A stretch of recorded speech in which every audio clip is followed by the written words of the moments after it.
Hi everyone, welcome to another episode of Outgrow's Marketer of the Month. I'm your host, Dr. Saksham Sharda. I'm the creative director at Outgrow.co. And for this month, we're going to interview Jean-Philippe, who's a TEDx speaker and partner at Perestroika Group. Thanks for joining us, Jean. Thanks so much for the invitation. It's a pleasure to be here.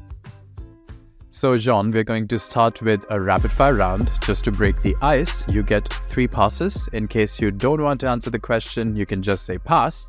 But try to keep your answers to one word or one sentence only, okay? Okay.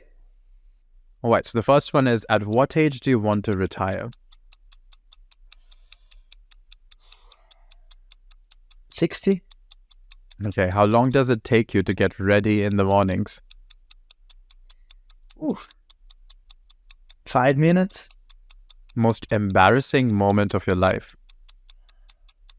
Most embarrassing moment. Maybe one day I was at stage in one sentence, right? I forgot my thoughts during a talk in front of 100 people. Yeah. All right. Favorite color? Blue.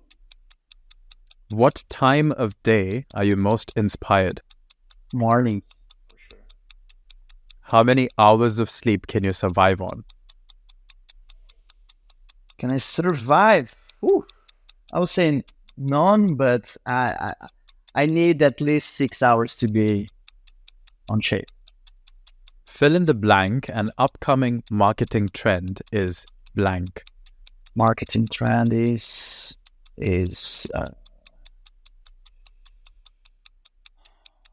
reality. Okay. The city in which the best kiss of your life happened. Wow. City. Thailand. Okay. Pick one, Mark Zuckerberg or Elon Musk. It depends on what. We just have to pick one. Oh, shit. Or you can pass if you like. Yeah, I pass. The biggest mistake of your career.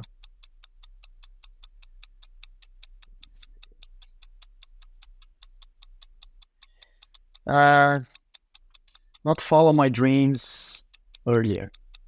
Mm-hmm. How do you relax? Surfing. How many cups of coffee do you drink in a day? At least one. A habit of yours that you hate.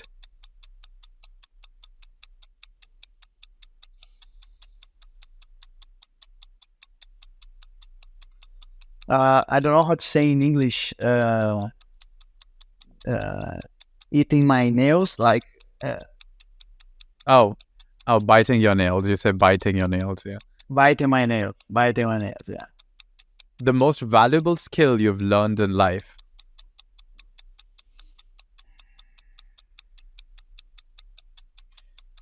Work space back. Okay.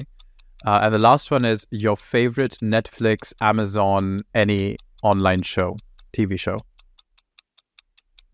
One. I would say Breaking Bad, the first one that came to my mind. All right. So that's the end of the rapid fire round. Now we can move on to the bigger questions, unless there's one rapid fire question that you want to elaborate more on. Anywhere you felt you wanted to give a bigger answer. No, I'm okay, yeah. Okay.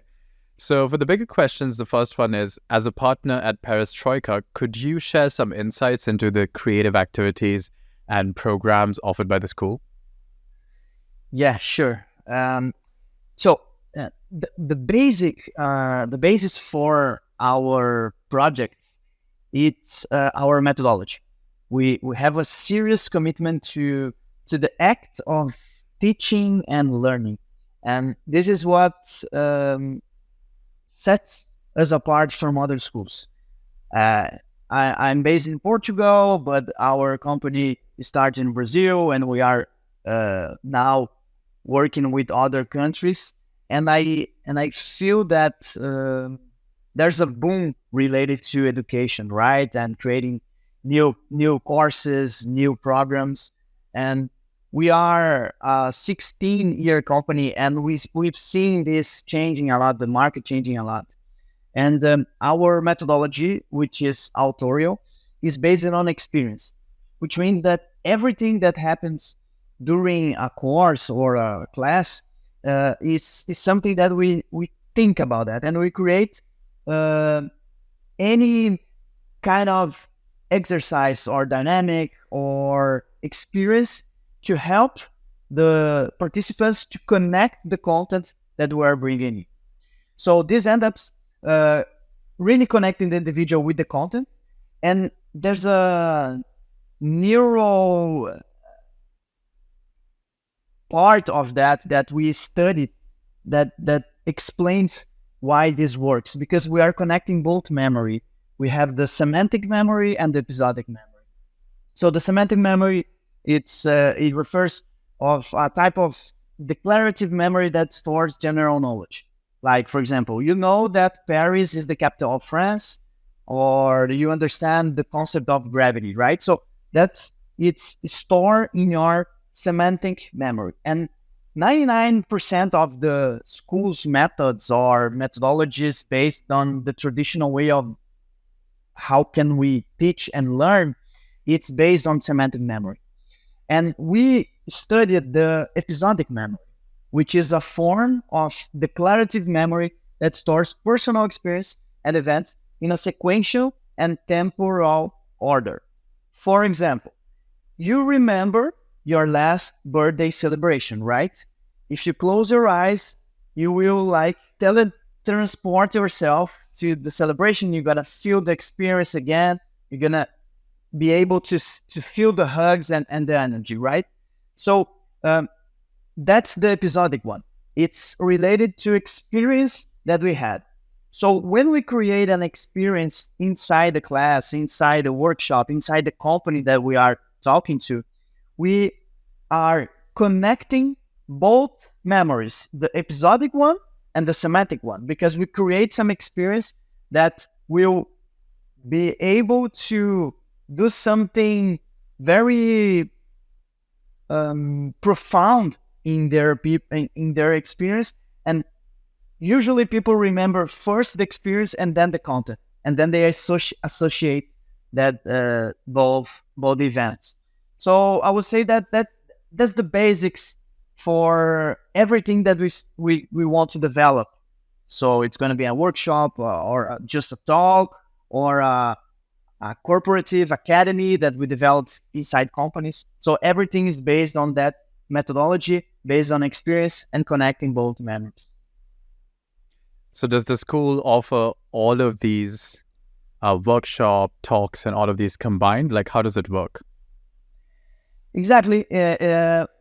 We used to say that we are what the tagline that defines us. It's effervescent knowledge. So everything that is related to education, to knowledge, to ways of learning, we can develop anything. So that's the effervescent knowledge. It can be like a school, it can be a workshop, it could be a online festival for poker lovers or for soccer lovers. You know what I mean? So as we know and see our methodology as the base, we don't need to be the experts.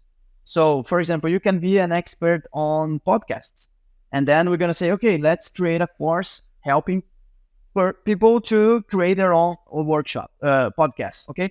So let's do it. You have the knowledge of the task. I have the knowledge of the learning process and the methodology to help create and transform your knowledge into an experience that everybody that will listen or attend to our class or workshop will feel and live and experience something different that will help them learn better. So it could be anything that you can imagine. It could be a business trip. It could be a conference, a traditional conference, or it could be a day at the museum that we want to learn from about contemporary art. So in your past, it seems you've attended yourself various programs like the SIY program, the Lego Serious Play, and the Chaos Pilot School. How have these experiences influenced your understanding of creativity and leadership when it comes to what you're doing now? Yeah, I would say a lot. I mean, there's something curious about that. Because when I am a teacher, and despite being a teacher, I love being in the position of a student. I love the process of learning. So whenever I can, I look for courses and training to improve my content, because everything that I talk about is something that I developed, connecting things that I experienced and that I read and that I learned, and also to see what's being done around the world, right? I mean, what are Chaos Pilot or Legacy Display or Harvard doing, right? So besides that, I totally believe that we always have something to learn, and each of these courses helped me with something. So I could say that the Search Inside Yourself program, which is a program that was created inside Google, and it relates on mindfulness, neuroscience, and leadership. And for me, this experience brought me and I would say an integral vision of human and science concepts that I take to this day to develop my content and theories. The Lego Serious Play, which I'm a huge fan of Lego, it helped me to understand the power of relax and how important it is to insert the play, the fun, especially inside the work environment. And the Chaos Pilot experience, for me, it was much more about the power of a diverse group. So for the course that I attended, we were 20 teachers from 12 different countries. I was the only Brazilian and the first Brazilian to attend to the course.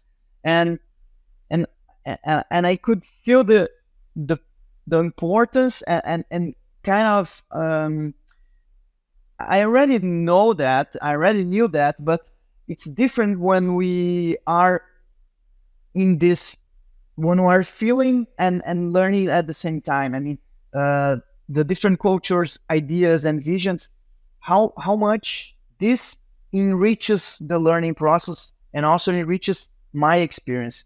So every time that I talk about creativity, every time that I try to create and organize groups inside companies, I always put in the first place the necessity to have diversity in diversity in gender, diversity in everything that you can imagine. Because when we're talking about creativity, we need to start with different point of view, and the best way to have different points of view, in my opinion, is to have diversity, looking to different perspectives.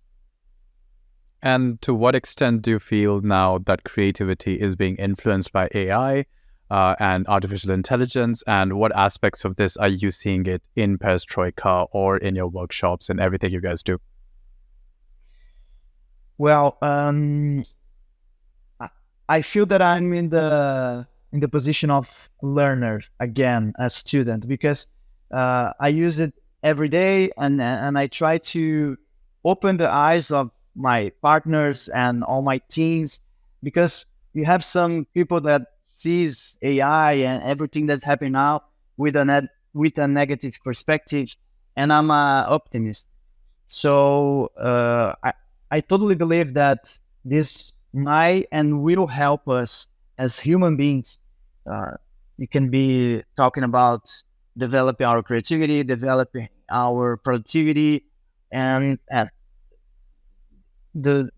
what's the difference? I mean, what can separate people that will use it and will understand this as a trampoline to help us develop ourselves, and the others that will see as a threat, is how we are related to it.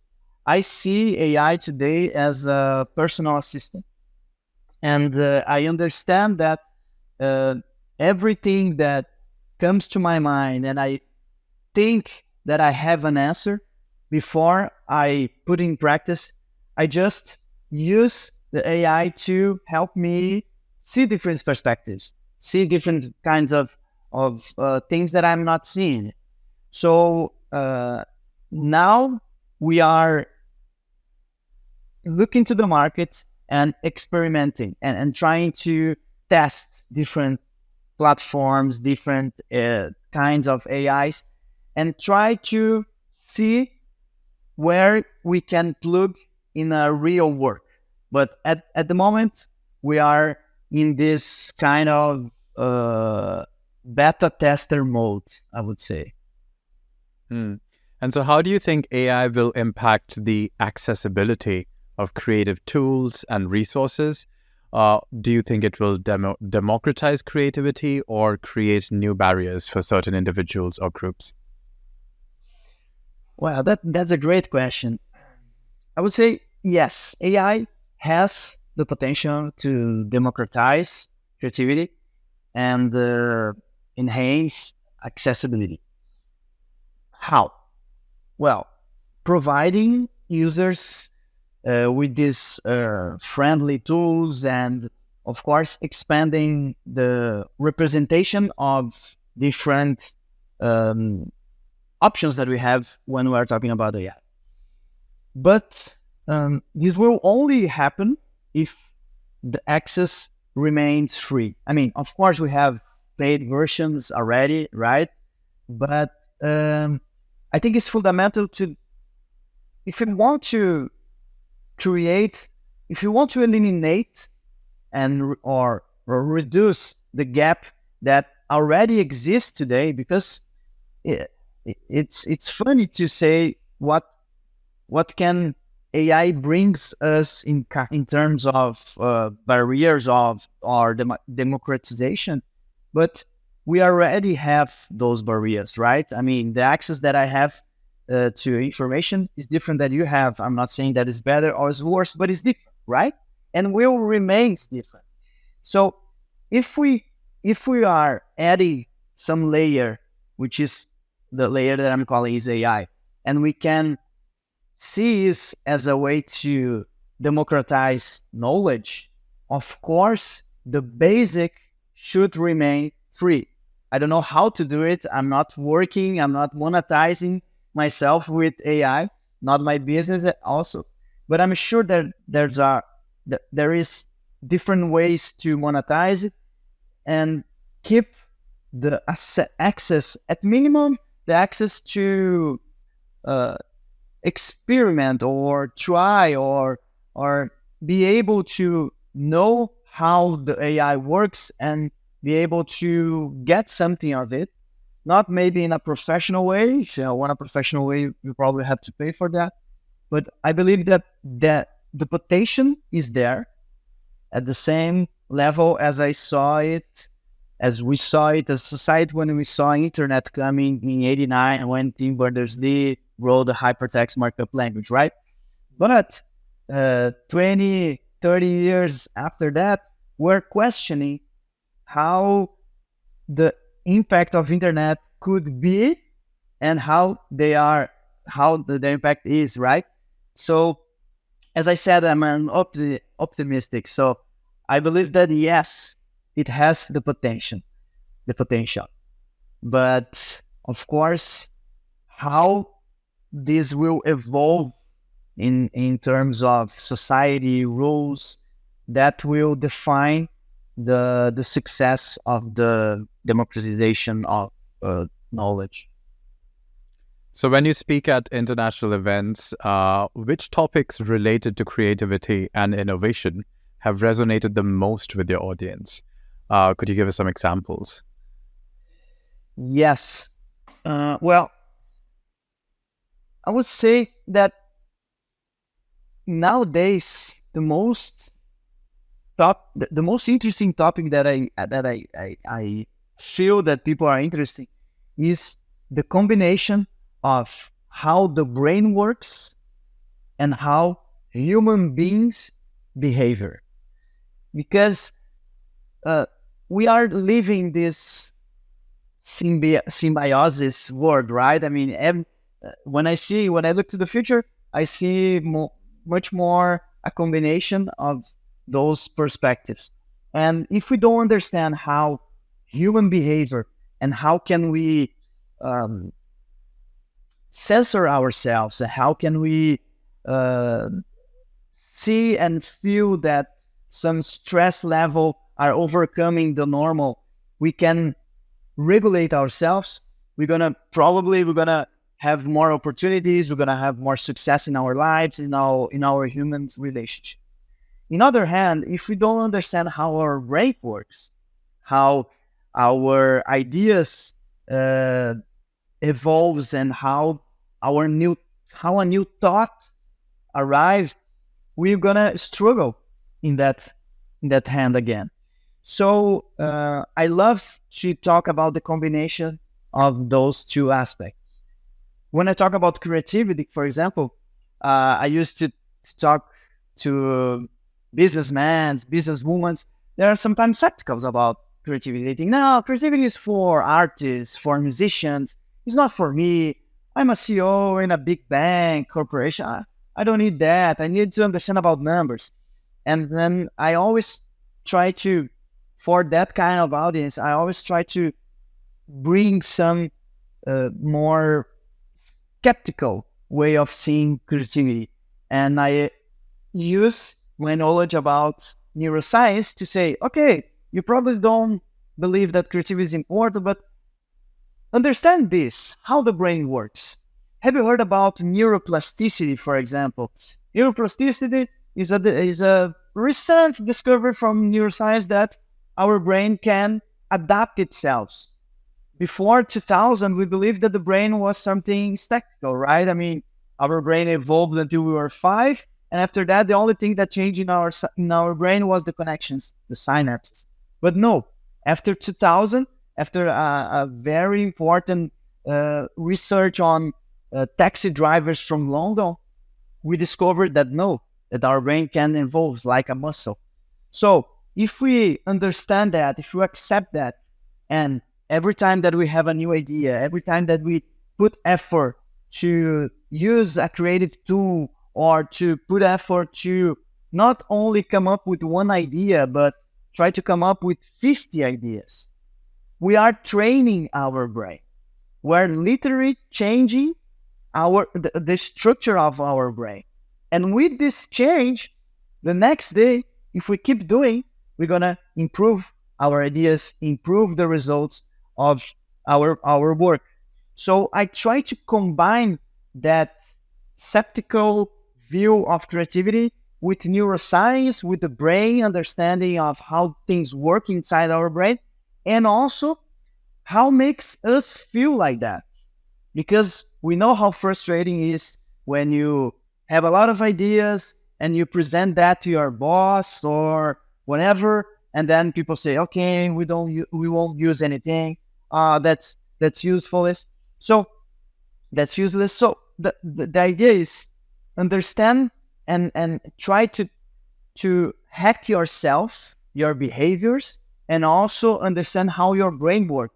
And then combine that, you're going to be in a high level of performance.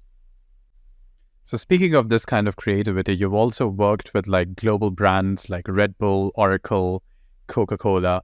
What challenges and opportunities do you encounter when trying to foster this kind of creativity within large organizations? Yeah, the best part of working with great and big companies, it's about the amount of opportunity available for creativity to happen in those environments, right? So, of course, if you compare to a small company, there are also opportunities to develop creativity, but certainly the amount is smaller. So, therefore, whenever I have the opportunity to be with teams from large companies or corporations, I immediately remind them of this. After all, usually after a while, in the same context, we stop seeing opportunities and we start seeing only failures or things that bother us, right? So I try to show them to change the focus and try to see opportunities. When you start seeing opportunities, you start to open your creative process, right? So that's the first thing. Second one is when you are working with large corporations, usually you have a diverse team.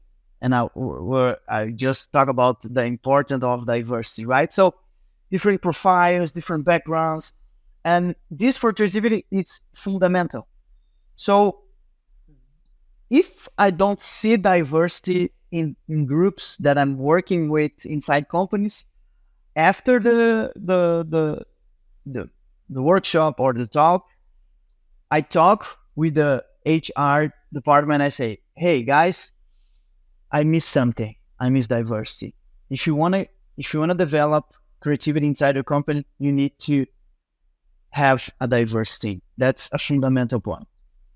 And finally, to be able to join a high performance company, usually you have high performance people, and working with people who have the determination to make all the difference, and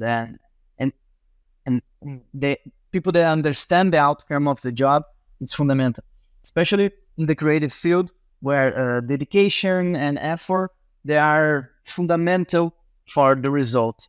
So those opportunities, I would say, that are something that I always try to show to the audience, and also use it as a facilitator. So, in your experience, then, what are some of the common barriers or misconceptions that hinder individuals from fully embracing their creative potential? I would say that people don't understand that creativity needs effort. You need to put work. You need to try hard. It's not easy to have good ideas. But usually people say, you know what? Usually I have good ideas when I'm having a shower. So that's it. I will have to come back home and then have a shower. I'll say, okay, so you're going to ask your boss to put some bathroom shower inside your department. That we don't have this possibility anymore. I mean, sometimes, or some years ago, maybe we had this the whole energy and the whole myth of the creative genius, right? I mean, I'm gonna wait for my ideas, and if my ideas they are not coming, I won't have ideas. We don't have this opportunity anymore. We don't have this privilege anymore. We need to seek for opportunity. We need to go and try to reach inspiration. And that's hard for everybody to understand, because it's something that, okay, but how can I do that? How I chase my ideas, how I chase inspiration. And there's no secret about it. There's not impossible. It's just create a method, understand your process of having ideas, how your brain works, how your behavior when you are struggling with ideas. And with this combination, you have thousands of creative processes, of tools. Try to use it. Try to do something different. Oh, but I tried last week and didn't work. That's why I'm doing all the things again the same way. Okay, so that's it. That's your choice. So it's, for me, the most important issue that I always try to help people is how much work you are doing on creativity. How much effort do you put? What was the last book that you read about creativity? If you don't do this, you won't learn. You won't develop. It's an ability. You want to learn how to play tennis. What are you going to have to do? You're going to have to grab a racket and start to right? Go to the field, right? It's the same thing. If you want to learn to cook a new dish, a new plate, you have to put your hands on. The same way, you have to experiment different processes, different creative tools. And of course, it won't work. Usually, at the first time, it won't work. But you're going to improve. Each day, you're going to be better and better and better. And people, they have, it's hard for them to see that. And I struggle a lot trying to open their eyes on that. So what would you have to say about people who say they do have a lot of creative ideas, but they never really end up implementing them, or they're not consistent in implementing them, and so they start a lot of projects, but they never finish anything? And I used to play. It's not a joke, but I used to say that the world that has two different types of people in the world, right? The ones that have good ideas. They have good thoughts, and what they do, they open a note saying ideas, and they write down all the ideas, and they have a lot of ideas, beautiful ideas, right? Okay, cool. And on the other hand, you have the second group that they have ideas, they have brilliant thoughts, and not just they open the notebook and they write down, they put in practice. They go there and do it.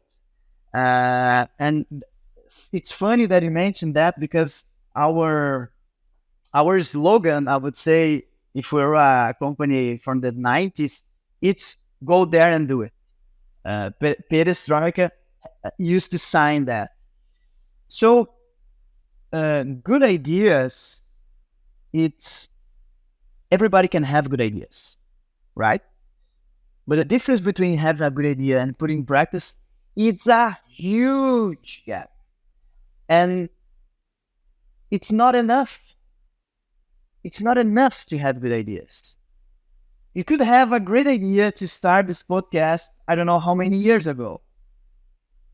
But one day, you said, okay, now I have to do it. And at the day that you start, since the day you start to put in practice your podcast, how much did you learn about that? I'm sure that was amazing. You had no idea how many things that you could learn since the day you start doing that. And with the idea only written down in your piece of paper, you don't have this opportunity. So I would say to that person, you have a great idea. Okay, cool. But there's not enough. It's not enough. That's halfway. I won't say even halfway. That's 20%. You have 80%, which is how it works. Put in practice and see this idea getting to life. That's it's all about, right? So do you have like any interesting case study or a story that you can tell us about an idea of a client of yours or in your life that you felt was creatively taken up and had a beautiful, significant impact or result, or an interesting result? Yeah, sure. I really loved when Google launched the 20% time. You know, the 20% time was the policy that allowed Google's employees to dedicate 20% of their working hours to pursuing their passion, to do some side projects or innovative ideas. So we created our kind of 20% time inside Perestroika, which was like every day in a week. We did the schedule, but we could we have an afternoon off, and this afternoon off could be in group or everybody, let's go to a museum and try to just hang out, or it could be individual. Each person can decide, okay, I just want to stay, I'm going to read this book, I'm going to write a thing about that. And I think that create space to creativity or to creative work, it's fundamental. We're not used to do this. We have our agenda or our schedule. It's always like we don't have any time slot to create. We have just meetings, or we have to decide this, decide that. But where is this lot for the creative process, for the creative work? So we kind of use the 20% Google time as an inspiration for us, and we organize that. Now we are a little bit evolved on that, and we have like the Friday off. The last Friday of the month, it's off, but it's not guided to the creative work. It's off. So if everybody wants to stay and just sleep, it's okay. We kind of felt that our team need more opportunity to do whatever they want and not necessarily guide them to a creative work. And I'm a huge fan of Lego, right? And I was at the Web Summit Lisbon last year, and I attended to the talk of a represented person from Lego, and she explained what happened to Lego in the 2000s and how hard it was for them to kind of go with the evolution of technology and things like that. So they were struggling a lot with that, and then they decided to get one step behind and see what are the values of the brand, right?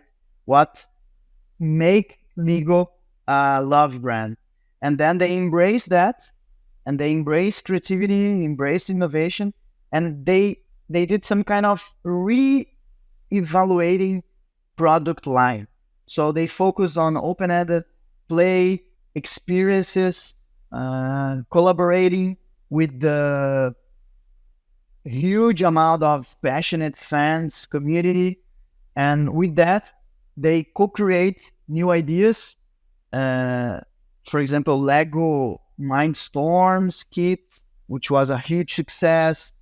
Anyways, they understand the moment, the environment, the context of the world, and said, okay, we're struggling, but we have something that is important that made us be Lego. What is that? Let's go back again and try to use that as a base. And then, okay, connect diversity, diverse community, passionate about Lego, and then co-create that. So I'd like to highlight those two examples. So all in all, when you take everything you've said today into account, how do you see the future of creativity and creative processes evolving? Like, particularly in the context of technological advancements and changing work dynamics? Like, what does the future hold? The future holds, I would say, balance. I would say we have to find a balance between human learning, creativity, innovation, and machine learning, creativity, innovation. If we don't find that balance, we're gonna probably, if we don't have balance, we fall, right? And that's that I see the future. Again, I'm an optimistic. I'm sure that we're gonna find a balance.